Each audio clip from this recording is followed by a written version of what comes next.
भूवैज्ञानिकों का मत है कि पृथ्वी के चुंबकत्व में परिवर्तन से भी संसार में ऐतिहासिक उलट-पुलट हुए हैं। असंभव जान पड़ते हुए भी जब उन्हें विदित हुआ कि पृथ्वी के उत्तरी तथा दक्षिणी चुंबकीय ध्रुव भी आपस में बदलते रहते हैं, तो उनके आश्चर्य का ठिकाना न रहा।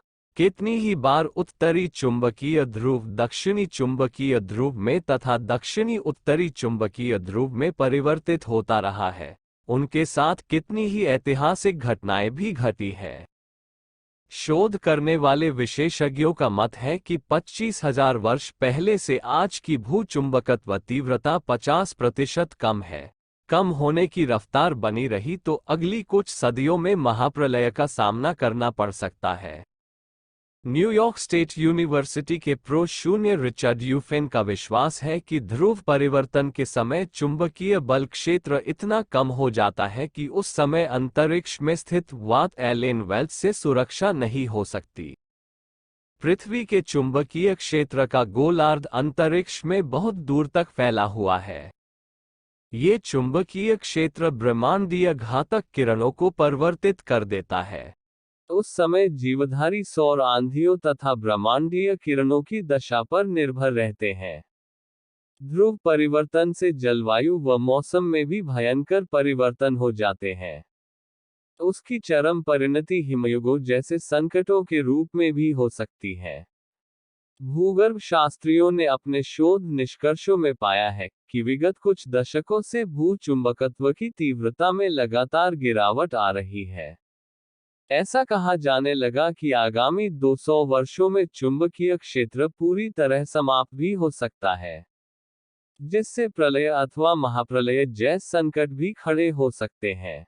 इटली के मूर्धन्य भूगर्भ वैज्ञानिक जोसेफ के परीक्षणों की 1907 में फ्रांस के वैज्ञानिक P0L0 मर्केंटन ने भी पुष्टि की। मर्केंटन ने खोज की है कि ईसा पूर्व 1000 वर्ष चुंबकीय क्षेत्र सामान्य था। मर्केंटन व फालाघेरेटर की शोध का 1949 में पुनः निरीक्षण किया गया, क्योंकि इतिहास में इतने ताजे चुंबकीय उलट पुलट पर वैज्ञानिकों ने विश्वास नहीं किया। इस पुनर्निरीक्षण से एक और प्रमाण मिला। इससे पता चला कि स्वीडन की चट्टानों से मिले सबूतों के अनुसार ईसा पूर्व लगभग 870 वर्ष पहले भी चुंबकीय उलट पुलट हुई थी। ये समय एसीरियन साम्राज्य के उदय एवं रोम की सभ्यता के पुष्पित पल्लवित होने से केवल थोड़े पहले का था। एक चुंबकीय परिवर्तन ईसा से लगभग 3,30,000 वर्ष पूर्व हुआ होगा। ये समय बड़े विचित्र संयोग से वही समय था जबकि आधुनिक मानव के उदय के प्रथम लक्षण दिखाई दिए थे। 1,10,000 वर्ष पूर्व पुनः अब ध्रुव परिवर्तन के प्रमाण मिल रहे हैं। स्वीडिश भूगर्भवेत्ताओं ने अभी ध्रुव परिवर्तन व चुंबकीय क्षेत्र में भयंकर उतार चढ़ाव के सुनिश्चित सबूत खोजे हैं। उनके अनुसार ईसा से लगभग 10,000 वर्ष पूर्व या दूसरे शब्दों में अंतिम हिमयुग के ठीक अंत में ये चुंबकीय परिवर्तन हुआ था। पिछली 2 शताब्दियों में ये बराबर स्पष्ट हुआ कि ध्रुव परिवर्तन, चुंबकीय परिवर्तन, जीवधारियों के लिए विरंतिकारी हो सकता है। भूगर्भवेत्ताओं ने बड़े आश्चर्य के साथ पाया कि जब जब जीव जातियों के विलुप्त होने की व्यापक लहर चली थी, तभी चुंबकीय ध्रुव परिवर्तन का संयोग भी मिला। उदाहरणार्थ मशान सागर के समुद्री जीवन की जिन 8 जीव जातियों का लोप उन अवधियों में हुआ था, जिनमें या उनके ठीक आसपास ध्रुव परिवर्तन हुए थे। देखा गया है कि गर्जन तर्जन से भरे तूफानों का आगमन पृथ्वी के चुंबकीय क्षेत्र को एकाएक कम कर देता है। मनोविकृतियों से पीड़ित व्यक्तियों का अस्पतालों में दाखिला बढ़ जाता है और आत्महत्या की दर भी बढ़ जाती है।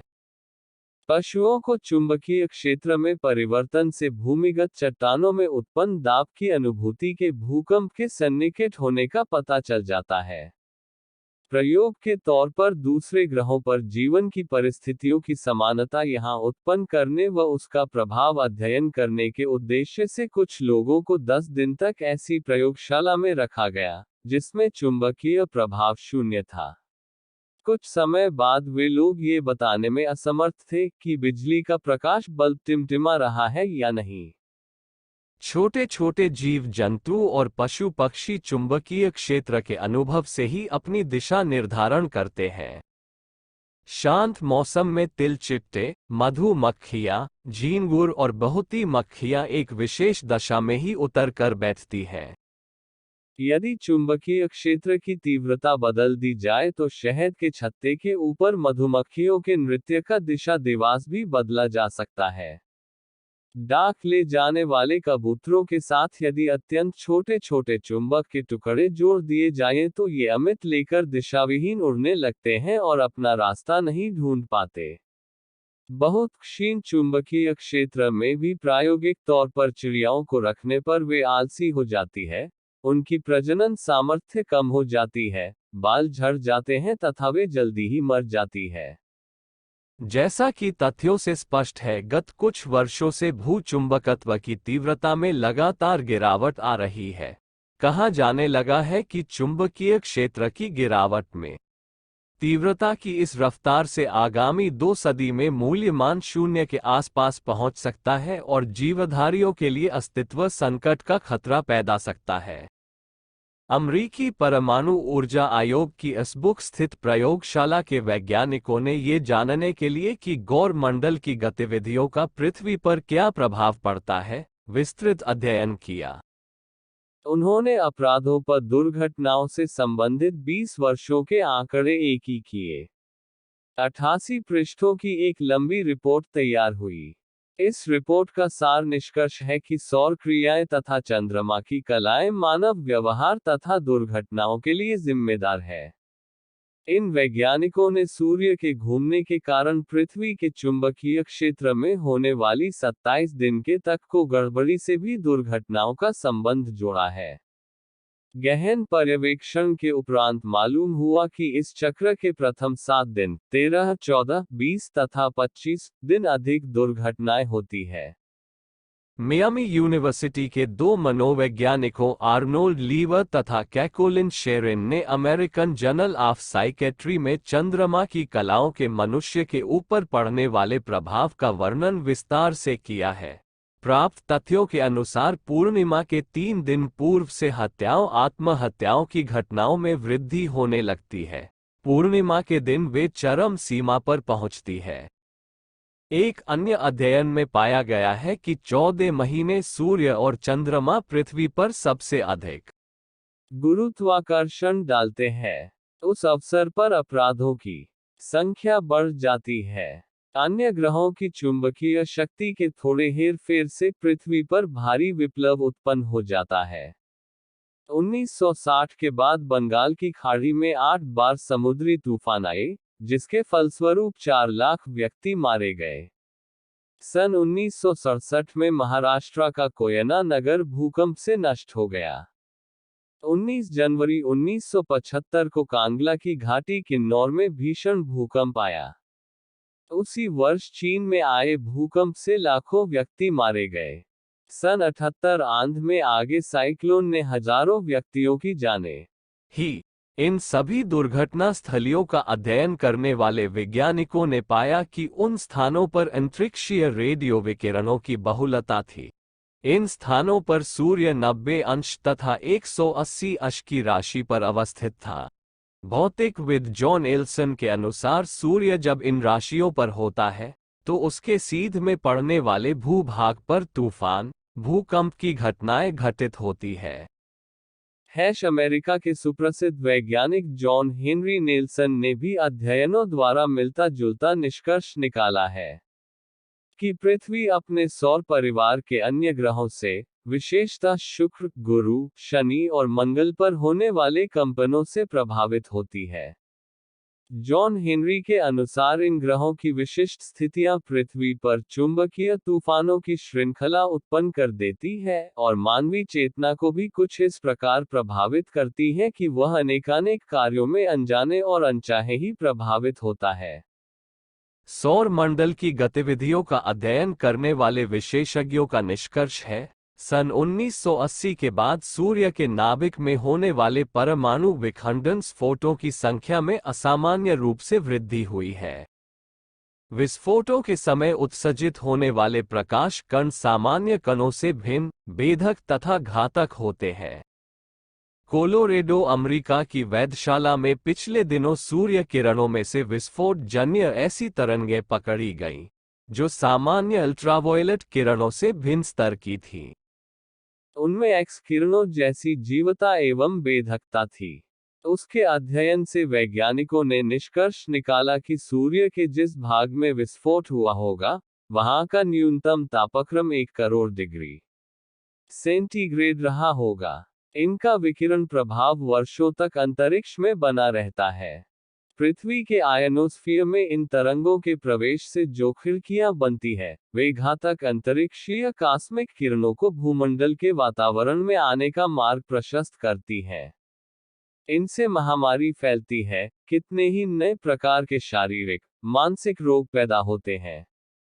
सूर्य स्फोटों से अंतरिक्ष क्षेत्र में चुंबकीय तूफान उठ खड़े होते हैं। ये पृथ्वी के सामान्य धुरी पर चलने के क्रम में व्यतिक्रम भी पैदा करते हैं। भूगर्भ शास्त्रियों का मत है कि सन 1980 के बाद बढ़ती हुई भूकंपों की श्रृंखलाओं का एक प्रमुख कारण भूगर्भ का तापक्रम बढ़ना, अंतरिक्षीय चुंबकीय तूफानों से प्रेरित है।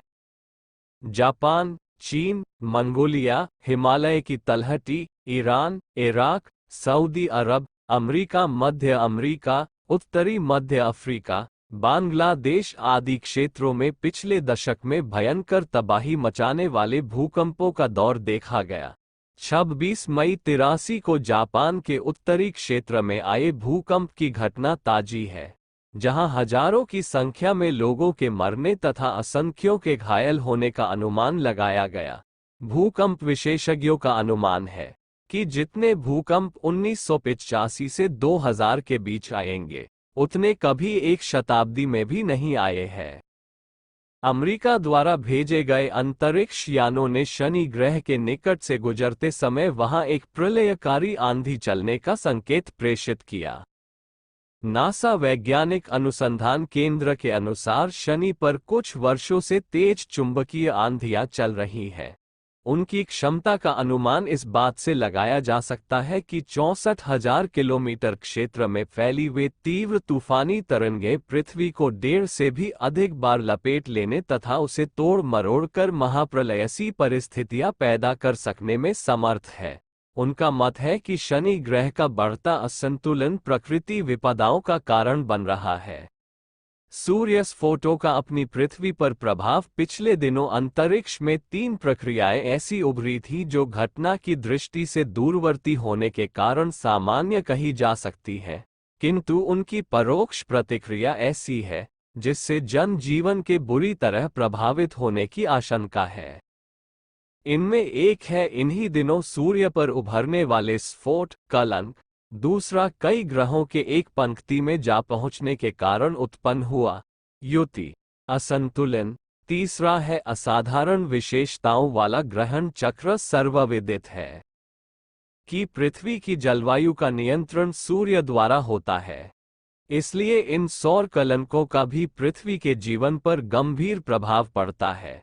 वैज्ञानिकों के अनुसार प्रति 11वें वर्ष सूर्य के प्रभा मंडल में सूर्य के तल पर बनने वाले इन धब्बों के कारण चुंबकीय वैद्युतिक तरंगों का इतनी जल्दी निर्माण होता है कि वे पृथ्वी के परवर्ती मंडल को बहुत अधिक प्रभावित करती है। इस प्रकार पृथ्वी का परवर्ती मंडल प्रभावित होने से हवाएं ज्यादा बहती हैं, ऋतुएं ठंडी पड़ जाती हैं, भयंकर हिमपात होते हैं, ओलों की वर्षा होती है, आंधी तूफान और चक्रवात आते हैं तथा वायुधार ऊंचा हो जाता है। सूर्य पर जब कलंकों अर्थात धब्बों की संख्या बढ़ जाती है तो उस स्थिति में पृथ्वी के तापक्रम को बनाए रखने वाली ओजोन गैस के स्तर में कमी आ जाती है। 11 वर्ष के क्रम से सूर्य की सर्वोच्च क्रियाशीलता के समय चुंबकीय तूफान, रेडियो संबंधों में कटाव, आयनोस्फीयर में जल जलाशयों व ध्रुवीय प्रकाश आदि का जन्म होता है। वैज्ञानिकों के अनुसार पिछले 50 वर्षों में सन 1936, 1937, 1947-48, 1958 और 1969 में सूर्य सर्वोच्च क्रियाशीलता में था। 11 वर्ष बाद पुनः 1980 में सूर्य सर्वोच्च क्रियाशीलता की स्थिति में आया। सन 1982 में जब 9 ग्रह सूर्य की एक सीध में आए तब भी यह क्रियाशीलता की स्थिति बनी रही। इन दिनों प्राकृतिक विपदाएं तो कहर ढाती ही है, मनुष्य की प्रकृति को भी असाधारण रूप से प्रभावित करती है। खगोलविदों के अनुसार ये कलंक सूर्य सतह पर होने वाले विस्फोटों के कारण उत्पन्न होते हैं। 24 फरवरी 1952 को सूर्य की सतह पर हुए एक असामान्य विस्फोट का अध्ययन किया गया था और उसके बाद देखा गया कि पराबैंगनी किरणों की एक विराट सेना पृथ्वी की ओर चल पड़ी है। इन किरणों के आक्रमण की वजह से मीनलैंड, कनाडा, अटलांटिक तथा बर्लिन में 2 सप्ताह तक तूफानों का गतिचक्र तेजी से घूमता रहा। सन 1955 में अमेरिकी वैज्ञानिक डा. वाल्टर तथा डा. रॉबर्ट्स ने भी एक सामान्य विस्फोट का अध्ययन किया और देखा कि इस विस्फोट के 13वें दिन ऋतु परिवर्तन का क्रम सामान्य से असामान्य हो गया। कुछ समय तक रेडियो प्रसारणों में व्यवधान उत्पन्न होता रहा, तेज वर्षा, अंधड़ और तूफान आने लगे तथा कई दिनों तक छोटी प्रलय के से दृश्य उपस्थित होते रहे। सूर्य की सतह पर होने वाले विस्फोटों के कारण जो धब्बे बनते हैं, उनके बनने से प्रक्रिया में उत्पन्न हुआ रेडियो विकिरण तेज गति से पृथ्वी की ओर दौड़ पड़ता है। निश्चित ही यह अन्य ग्रहों को भी लक्ष्य करता होगा, पर उस संबंध में अभी कोई अध्ययन नहीं किया गया है। पृथ्वी के आयन मंडल को बेखता हुआ यह विकिरण धरती के गर्भ में मीलों तक प्रवेश कर जाता है और उसकी चुंबकीय व्यवस्था से छेड़छाड़ करता है। इसके अतिरिक्त सूर्य कलंकों के आसपास वाले क्षेत्रों में भी कई प्रकार के कण धीमे एवं तेज गति से निकलते हैं जो पृथ्वी के साथ छेड़छाड़ करते हैं। प्रसिद्ध रूसी वैज्ञानिक चिजोवस्की ने पिछले 400 वर्षों में जितनी भी महामारियां फैली उन सब का अध्ययन करने के बाद यह निष्कर्ष निकाला कि ये सौर कलंक उत्पन्न होने के 3 वर्ष बाद पूरी गति से उभरती है और प्रति 11वें वर्ष इनका उभार तीव्र होता है। वर्तमान में उभरने वाले सूर्य कलंकों पर इन दिनों विश्व भर के अंतरिक्ष विज्ञानी गंभीरतापूर्वक विचार कर रहे हैं और इस पहुंचने का प्रयत्न कर रहे हैं कि उनकी प्रतिक्रिया किस क्षेत्र पर क्या हो सकती है और उसके लिए सुरक्षात्मक तैयारी क्या की जानी चाहिए। इस संदर्भ में सर्वसाधारण की अधिक जिज्ञासा होना स्वाभाविक है। जिस संकट से मनुष्यों समेत समस्त जीवधारी और पदार्थ प्रभावित हो सकते हैं, उसके संबंध में अधिक जानने की अभिरुचि का बढ़ना सामान्य बात है। विस्तृत विवरण तो विज्ञानवेत्ता ही अपने प्रतिवेदनों में प्रस्तुत कर सकते हैं, पर सामान्य जानकारी के रूप में स्फोटों का सामान्य स्वरूप और इनका प्रभाव संक्षेप में यहाँ समझाया जा सकता है। सूर्यपिंड पृथ्वी से 330,000 गुना अधिक बड़ा तथा कुल महों के पिंडों के योग से 750 गुना अधिक बड़ा है। यही कारण है कि भारी सूर्य को उसके चारों ओर घूमने वाले ग्रह अपने आकर्षण से नहीं पाते। विज्ञान की दृष्टि से सूर्य केवल वायु पदार्थों से बना ज्योतिपिंड मात्र है और अन्य ग्रह घने तत्वों, शील और वायु पदार्थों के बने आकाशीय पिंड एक है।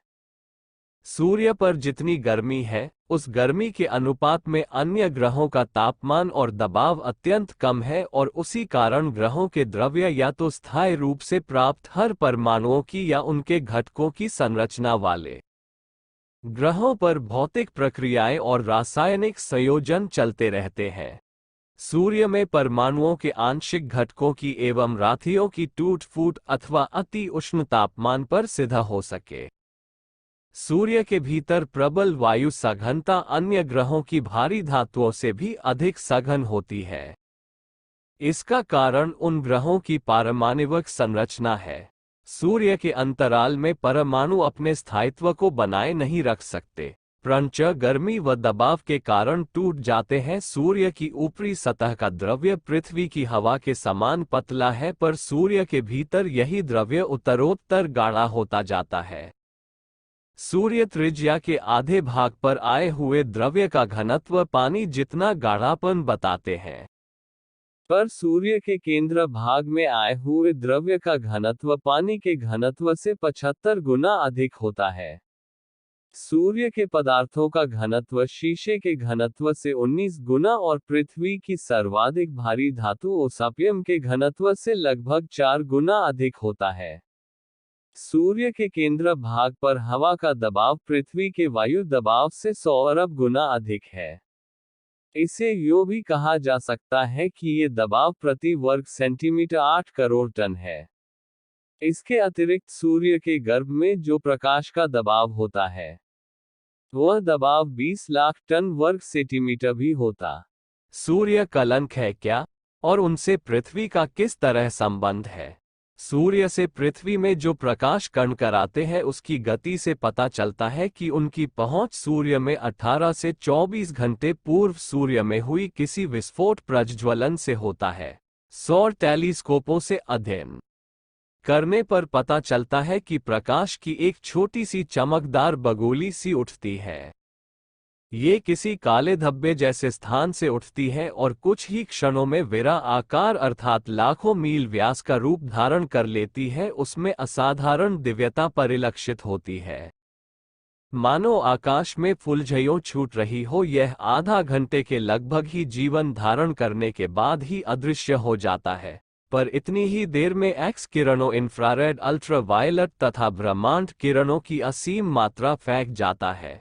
अग्नि शिखाओं के इस उद्वेग का अभी तक भी वैज्ञानिक कोई निराकरण नहीं कर पाए, किंतु इनको एक ऐसी खिड़की माना जा रहा है जिससे ब्रह्मांड को बहुत अच्छी तरह देखा और समझा जा सकता है।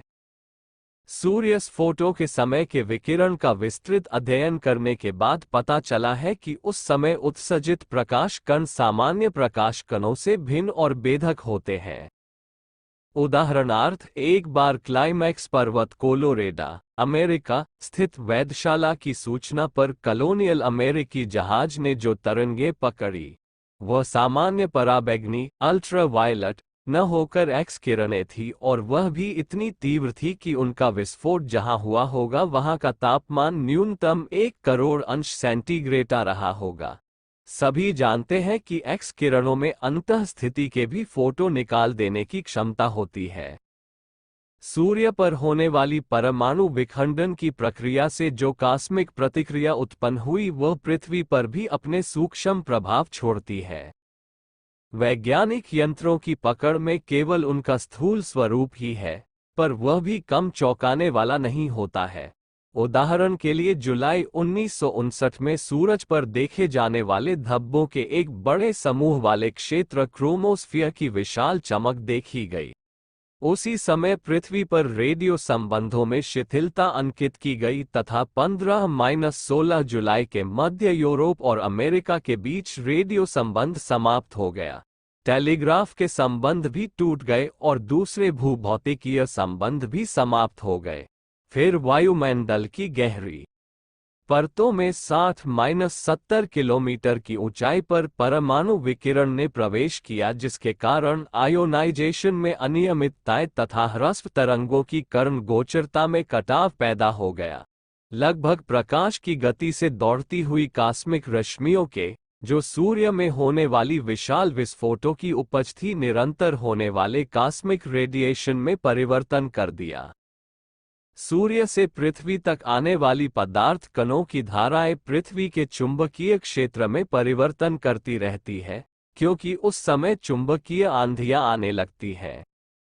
ऐसे अवसरों पर दिशा सूचक यंत्र की सुई अपने स्वाभाविक स्थान से अनायास ही हटती हुई देखी गई है।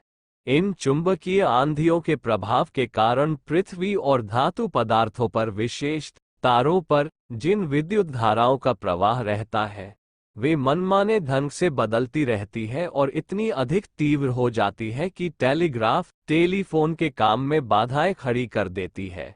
कभी कभी तो तार द्वारा विद्युत संचार तक असंभव हो जाता है। ये चुंबकीय आंधियों बार बार आती रहती है और ध्रुव प्रदेशों में उनका वेग सबसे तीव्र होता है। भूमध्य रेखा से ध्रुव प्रदेशों की ओर बढ़ते समय चुंबकीय आंधियों का सिलसिला बढ़ता ही चला जाता है। जिस समय चुंबकीय आंधियां आती है, उस समय ध्रुव प्रकाश भी निश्चित रूप से दिखाई पड़ता है।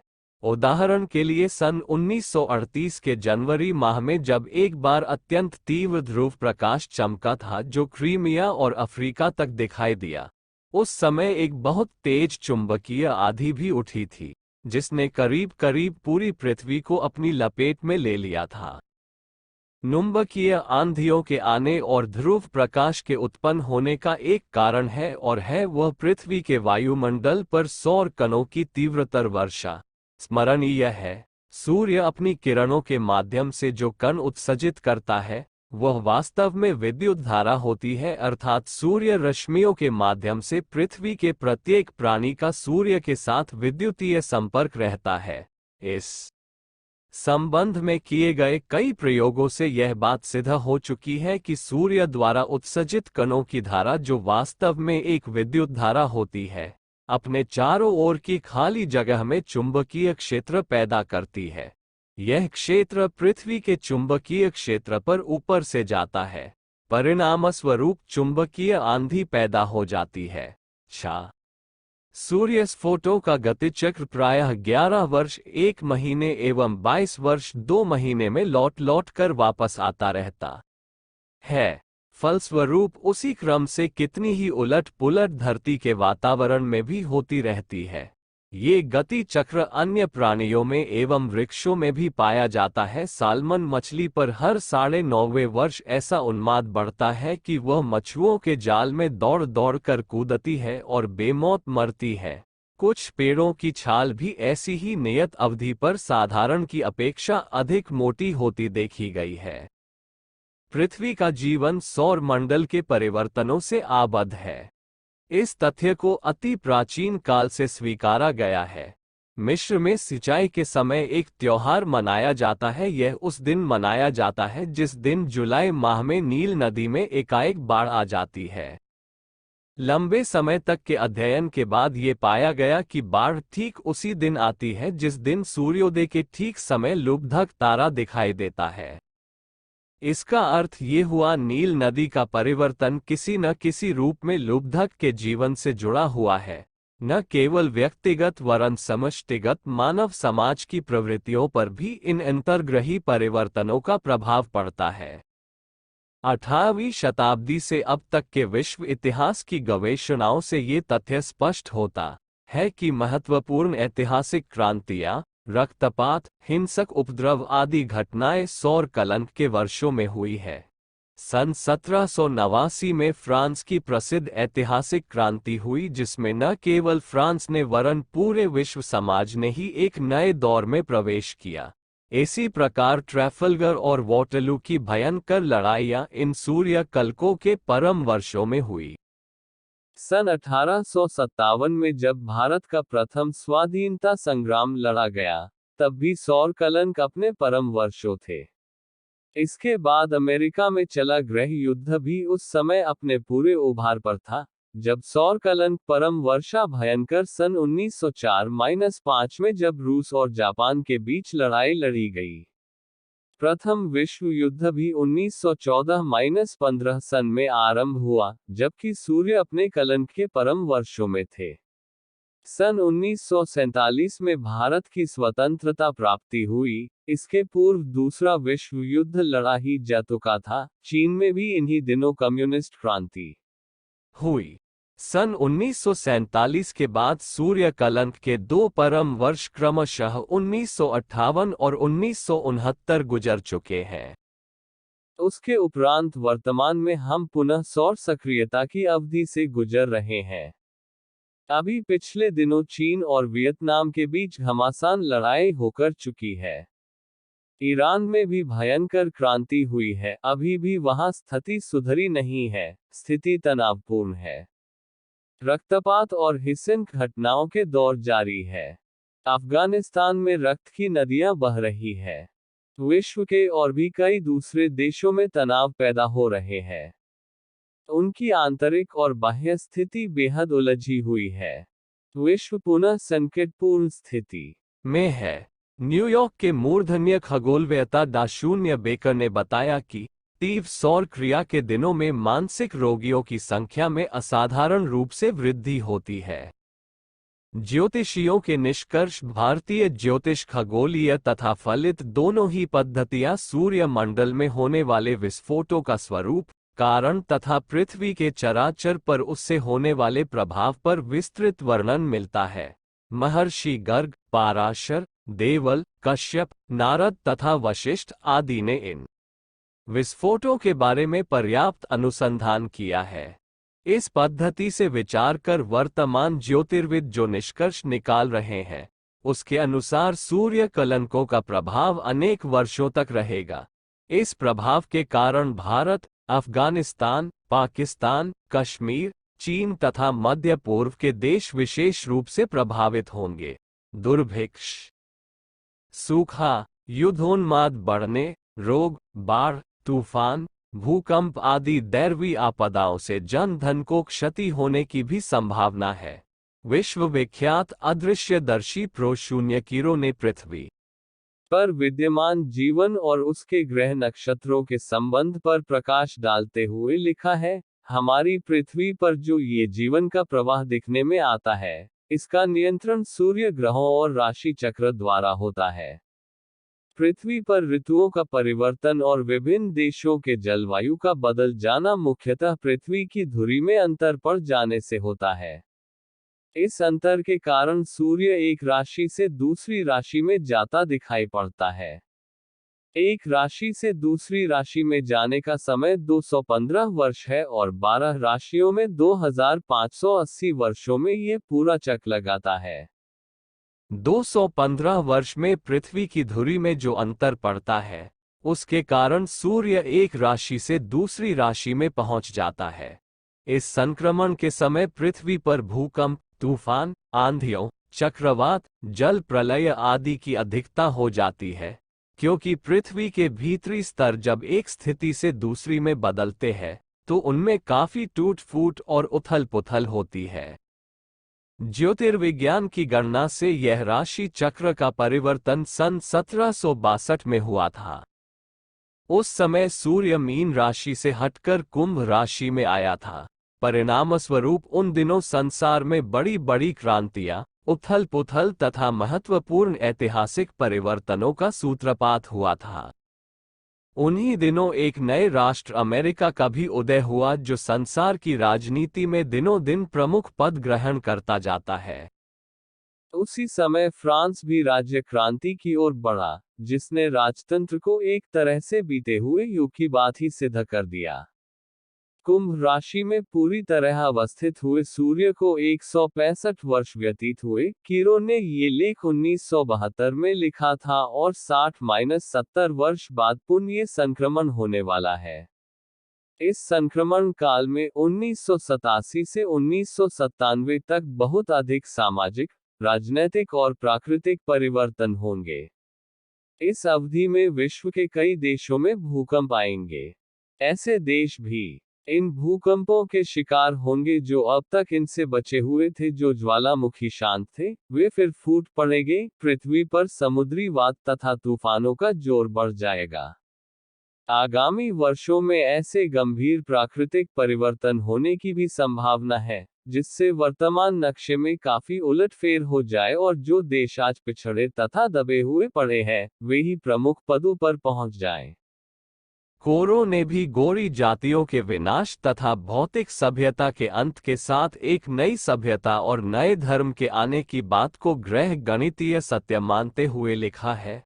सूर्य कुंभ राशि पर प्रवेश करता है तब बहुत तीव्र प्रभाव दिखाई देते हैं, क्योंकि उसके ये यूरेनस और शनि है। गूढ़ विद्याओं के प्राचीन ज्ञाता इसे नए युग का शुभारंभ मानते हैं। शनि एक और तोड़ फोड़ और विध्वंस करता है। यूरेनस के प्रभाव से पुराने नियम और कानून आमूल चूल बदलते हैं। सूर्य कुंभ पर आता है तब बड़ी हलचल, बड़े परिवर्तन, बड़ी क्रांतियां होती है, साथ ही नए युग का निर्माता भी अंतरिक्ष विद्या के दो स्वरूप हैं, एक ग्रह नक्षत्रों की गतिविधि का निर्धारण और उसके प्रत्यक्ष प्रभावों का आकलन। मौसम, तूफान, ज्वार भाटा, चुंबकीय विकिरण जैसे आकलन इसी प्रत्यक्ष अंतरिक्ष विद्या के अंग है।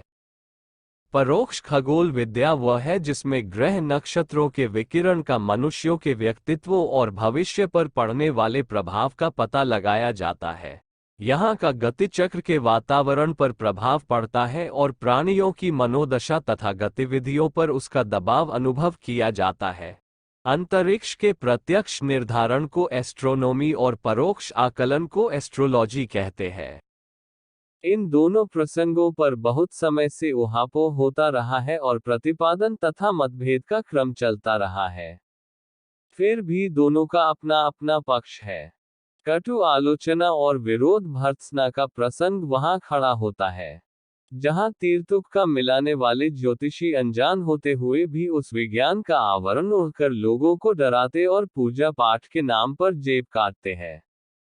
अंधविश्वास, भाग्यवाद और निहित स्वार्थों का दबाव यदि हटाया जा सके तो ज्योतिष विज्ञान अपने एक उच्च स्तरीय विज्ञान है। उसकी गणना अनादिकाल आपसे एक मान्यता प्राप्त शास्त्र के रूप में होती रही है। आधुनिक शोधकर्ता और विज्ञानवेत्ता जैसे जैसे ये की गहराई में उतरते जाते हैं वैसे वैसे उन्हें स्वीकारना पड़ रहा है कि यह नक्षत्रों का प्रभाव प्राणी की मन स्थिति एवं परिस्थिति पर पड़ता है। साथ ही उसके दबाव से पृथ्वी के वातावरण तथा पदार्थों दो में अनपेक्षित परिवर्तन आते हैं। जॉन एंटनी वेस्ट और जॉन गेहर्ड टुंडा नामक दो पत्रकारों ने फलित ज्योतिष की वैज्ञानिकता प्रमाणित करने का एक अभिनव प्रयास किया है। उनकी नवीनतम पुस्तक द केस फॉर एस्ट्रोलॉजी में यही प्रतिपादन है। उनके अनुसार तर्क और वैज्ञानिकता के उदयकाल से लेकर वर्तमान तक ज्योतिष विज्ञान के विरोध एवं पक्ष में लगभग एक सी बातें कही जाती रही है। लेखकों के अनुसार एक ही जगह एक ही समय में जन्मे लोगों में बहुत कुछ साध्य होता है, यहाँ तक कि थोड़े से अंतर से पैदा हुए जुड़वां बच्चों का भी। सैमुअल हेमिंग और जॉर्ज तृतीय दोनों एक ही दिन जन्मे, 4 जून 1738। एक ही दिन उन्हें विरामत में राज मिला। सैमुअल को लुहारी दुकान, जॉर्ज को इंग्लैंड की गद्दी, दोनों देखने में और स्वभाव में एक से थे। दोनों का विवाह एक दिन हुआ एवं दोनों की संतानों की संख्या भी एक सी थी। दोनों एक ही समय बीमार पड़ते रहे और दोनों एक ही दिन 21 जनवरी 1820 मरे। हाल ही के वर्षों में एक ही दिन, एक ही समय, एक ही जगह जन्मे वैज्ञानिक आइंस्टाइन और ओटोहान, लेखक जेम्स स्टीफेंस और जेम्स जायस जैसी कई जोड़ियों के जीवन में अद्भुत साम्य दिखाया गया है। आमतौर से एक ही समय जन्म लेने वाले अनेकों बालकों की मनस्थिति एवं परिस्थिति में कोई साध्य नहीं होता। लेखकों के अनुसार व्यक्ति का एकाकी भाग्य पूर्णतया स्वतंत्र नहीं है, वह समूह के भाग्य के साथ भी जुड़ा है। ऐसे कई वैज्ञानिक अनुसंधानों की चर्चा लेखक करते हैं, जिनसे सिद्ध होता है कि प्रकृति अनेकानेक कार्यकलाप कुछ सधे बंधे समय चक्रों में होते हैं। वैज्ञानिकता के इस दौर में फलित ज्योतिष जैसी विद्या के संबंध में ये प्रश्न स्वाभाविक उठता है कि क्या इस पुरातन विद्या में कोई वैज्ञानिक तत्व है? कोपरनिकस, केपलर तथा गैलीलियो जैसे खगोलविदों ने सूर्य को सौर मंडल का स्थिर केंद्र सिद्ध करके प्राचीन ज्योतिष को ध्वस्त तो किया, पर साथ ही वे स्वयं फलित ज्योतिष के परम भक्त भी रहे। स्वयं न्यूटन, जिन्होंने आधुनिक भौतिक शास्त्र की रचना में भारी योगदान दिया, फलित ज्योतिष के आधार पर कितने ही निर्धारण किया करते थे। एक वैज्ञानिक प्रयोग में फ्रैंक ब्राउन ने यह सिद्ध किया है कि मटर के दाने हो या आलू के कड़े हो या सीपियों, सभी की भीतरी घड़ियां बायोलॉजिकल क्लॉक सूर्य और चंद्रमा की स्थिति से प्रभावित होती है। इस प्रभाव का रोशनी से कोई संबंध नहीं। यदि इन्हें अंधेरे में बंद कर दिया जाए तो भी इनका क्रम सूर्य चंद्र की स्थिति के अनुसार चलता रहता है। पड़वा के चांद में शिथिल और पूर्णिमा के बाद में सक्रिय गतिविधियां रहती है। सीपियां ज्वार भाटे से कोई संबंध न रख चंद्रमा की कलाओं के अनुसार खुलती बंद होती है। ये भी परीक्षणों द्वारा प्रमाणित किया जा चुका है। वैज्ञानिक जॉन नेल्सन के अनुसार आयन मंडल में तूफानों का, जो रेडियो प्रसारणों में बाधा डालते हैं, सूर्य के संदर्भ में ग्रहों की स्थिति से सीधा संबंध है। जब भी दो या दो से अधिक ग्रह सूर्य की राशि में होते हैं या उससे 180 अथवा 900 दूर राशि में, तब भी ऐसे ही तूफान आते हैं।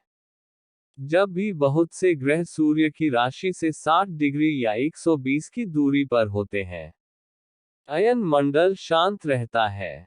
इस संदर्भ में ये याद रखने योग्य है कि पाश्चात्य ज्योतिष के अनुसार 90 और 1800 का संबंध कठोर और 600 या 1200 का संबंध कोमल माना जाता रहा है। इटली के रसायनतंत्र विचार के अनुसार रसायनों एवं विशेषकर पानी पर चुंबकीय क्षेत्रों और तरंगों का बहुत असर पड़ता है। वैज्ञानिक द्वय ड्यूबी एवं इंटिंगटन के अनुसार प्रकृति के मध्य बंधे चक्रों के उदाहरण हमें हैरत में डाल देते।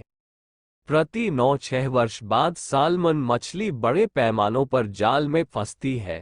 हर 9-6 वर्ष बाद पेड़ों पर छाल का छल्ला मोटा हो जाता है।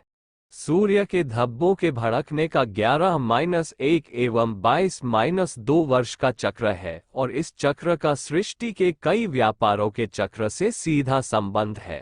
पैदावार, मंदी तेजी, सर्दी गर्मी, सूखा बरसात सभी के ऐसे चक्र खोज डाले गए हैं। अस्पतालों में मानव शरीर और मन पर मौसम, चंद्रकला, सूर्य की प्रखरता आदि के प्रभावों के बारे में एवं प्राणियों के शरीर की भीतरी विद्युत एवं आकाशीय विद्युत से उसके संबंध के बारे में भी इस पुस्तक में चर्चा ज्योतिषी द्वय ने की है। वे मैथमेटिक्स नामक एक नए विज्ञान का प्रतिपादन करते हुए कहते हैं कि हर स्वर, हर नाद, हर कंपन एक विशेष आकार को जन्म देता है। यह नक्षत्रों का एक अपना वायुमंडल है और उसका अपना इलेक्ट्रॉनिक नाद है और यही नाद जातक को प्रभावित करता है। गर्भाधान के समय जब माता पिता से मिले जीन नए शिशु की नींव रखते हैं, तब यही ब्रह्मांड व्यापी नाद जीनों के क्रम को वह विशिष्टता प्रदान करता है जो जातक के जीवन और भाग्य में परिलक्षित होती है। पहले कभी ज्योतिष को अटकलबाजियों के आधार पर भविष्य की गवेषणा करने वाला अंधविश्वास कहा जाता था, किंतु आज इसकी प्रामाणिकता सिद्ध करने वाले सैकड़ों पुष्ट आधार मिल गए हैं और विश्व के चोटी के वैज्ञानिकों ने इसे मान्यता दी है। यही नहीं, विज्ञान की अन्य शाखाओं के समान भौतिकी, रसायन, जैविको आदि की तरह ज्योतिर्विज्ञान पर भी शोध की जा रही है। प्राचीन काल से ही दुनिया के कई देशों में यह विज्ञान जितना उन्नत हो चुका है, उतना शायद ही कोई दूसरा विज्ञान हुआ होगा। इसकी प्रामाणिकता के संबंध में भारतीयों को विशेष कुछ कहना बताना आवश्यक नहीं है। यद्यपि इस विज्ञान की आड़ में धूर्त लोग अपने अधूरे ज्ञान के आधार पर लोगों को छलते ठगते भी रहे हैं। दुर्भाग्य से ऐसे लोगों की संख्या काफी ज्यादा है और यही कारण है कि ज्योतिष की प्रामाणिकता पर प्रश्न चिन्ह लगाया जाता रहा है। फिर भी तथ्य तो तथ्य है। आज भी इस विद्या के ऐसे मर्मज्ञ पर्याप्त संख्या में है जो ग्रह नक्षत्रों के आधार पर एकदम सही उतरने वाला भविष्य कथन करते हैं। सितंबर 1972 में कोरिया के स्थूत नगर में इस विद्या के मर्मज्ञ पंडितों का एक सम्मेलन हुआ था, जिसमें विभिन्न देशों के 108 ज्योतिषी सम्मिलित हुए थे। इन सभी ज्योतिषियों ने ग्रह स्थितियों का अध्ययन कर जो वक्तव्य दिया, उसके अनुसार इन्हीं दिनों विश्व युद्ध की संभावनाएं प्रबलतर है। ज्योतिषियों का यह वक्तव्य संसार के लगभग सभी प्रमुख समाचार पत्रों में सम्मेलन के विवरण सहित प्रकाशित हुआ था। भारत में भी इंडियन एक्सप्रेस ने 12 सितंबर 72 के अंक में यह वक्तव्य और सम्मेलन का समाचार सार रूप में प्रकाशित किया था। ज्योतिषियों ने अपने अध्ययन का निष्कर्ष व्यक्त करते हुए कहा था कि 1980 के बाद वाले वर्ष भारी उथल पुथल के होंगे। इस बीच दुनिया में भयंकर अकाल पड़ेगा, 3 भयंकर भूकंप आएंगे, जिसमें दूसरा तो इतना विनाशकारी होगा कि एशिया ही नहीं सारा संसार त्राही वाही कर उठेगा। इस बीच दुनिया के विभिन्न देशों में व्यापक उथल-पुथल मचेगी, रक्तपात, हिंसक क्रांतियां, उपद्रव, जातीय और सांप्रदायिक दंगे, विभिन्न देशों के बीच आपसी संघर्ष छिड़ने जैसी गृह स्थितियां भी इन्हीं दिनों हैं। लंका के प्रसिद्ध ज्योतिषी नटराजन ज्योतिष के आधार पर सफल भविष्यवाणियों करने के लिए विश्वविख्यात है। समय समय पर उन्होंने विश्व के ऐतिहासिक घटनाक्रमों को लेकर जो भविष्यवाणियों की है वे पूरी तरह सही निकली है। भारत पाक विभाजन, चीन के आक्रमण, गांधी जी की हत्या, नेहरू जी की मृत्यु, वियतनाम की लड़ाई, क्यूबा की समस्या आदि के संबंध में उनकी भविष्यवाणियां अक्षरश सही निकली है। सन 1980 के बाद नटराजन ने युद्धों के साथ साथ भयंकर तूफान आने, महामारी फैलने और दुनिया के अधिकांश भूभाग के अकाल की चपेट में आने की भविष्यवाणी की थी, सो सब सत्य साबित हुई। खाही युद्ध समाप्त हो चुके, पर अफगानिस्तान और को के गृहयुद्ध अभी भी जारी है। ज्योतिर्विज्ञान के सही स्वरूप का निर्धारण हो प्राचीन काल में लब्ध प्रतिष्ठित यह विज्ञान रूपी विधा कालांतर में लुप्त हो गई और उसका स्थान फलित ज्योतिष की मूढ़ मान्यताओं एवं भ्रांतियों ने से लिया। निश्चित मुहूर्त में विवाह, शादियों का आयोजन, बच्चों के मंगली होने में भेद, व्यक्ति पर शनि ग्रह का प्रकोप एवं उसके शांति हेतु विशिष्ट जप तप, विशेष मणि माणिक्य धारण करना, यात्रा करते समय दिशानुकूल तिथि देखना, विशेष तिथियों में शुभ कर्म न करना जैसी अनेकानेक मूढ़ मान्यताओं ने समाज को पनगु बना दिया है, जिसे देखकर विज्ञजनों ने इस विद्या की उपेक्षा ही की है। इस विद्या ने भाग्यवाद का स्थान ले लिया, जिससे ज्योतिर्विज्ञान अपने प्राचीन बच्चे स्वरूप से पदच्युत हो गया, क्योंकि वर्तमान के फलित ज्योतिष के इस स्वरूप ने व्यक्ति को भाग्य के भरोसे रहना सिखा दिया।